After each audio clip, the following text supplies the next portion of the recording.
Connectors are actually linking words or transitional phrases that will help to improve the overall quality of your writing. Now, there are many parameters to assess the IELTS writing. Now, coherence is a very important parameter, and using good and correct connectors can help in improving the clarity and coherence of your IELTS writing. Now, in this video, I will talk about two types of connectors. The connectors used to add information and the connectors used to express contrast. Now let's look at the examples of some of the connectors that can be used in IELTS writing as well as speaking.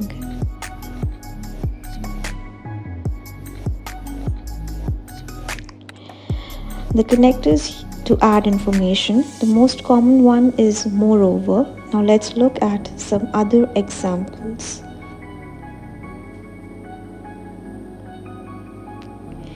The first one is furthermore. Now this connector is used when you have to add something to what you have just said. For example, the new policy will reduce costs. Furthermore, it will improve efficiency.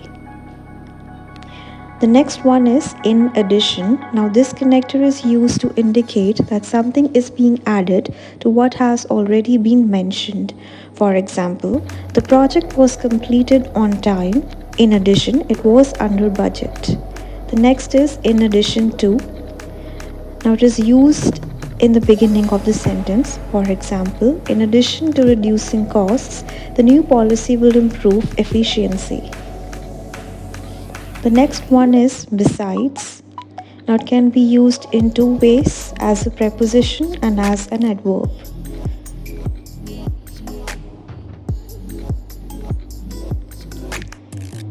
Now as a preposition, its meaning is same as in addition to. For example, besides maths, she excels in science and English.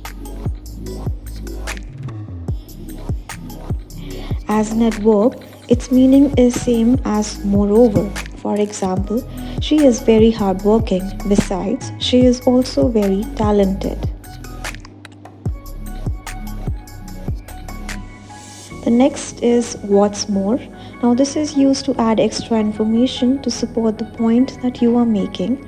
For example, the restaurant serves delicious food. What's more, the service is excellent. Now let's look at the connectors which are used to express contrast.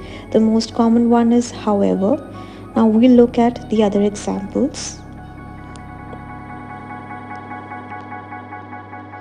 The first one is nevertheless. This means despite what just has been said. For example, the weather was terrible. Nevertheless, they decided to go to the picnic.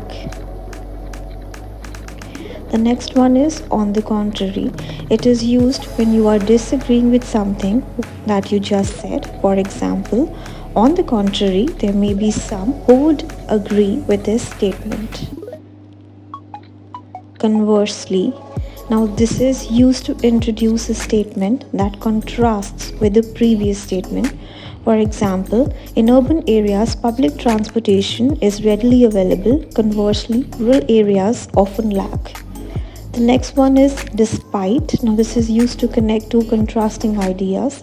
For example, despite the law, people continue to use mobile phones while driving.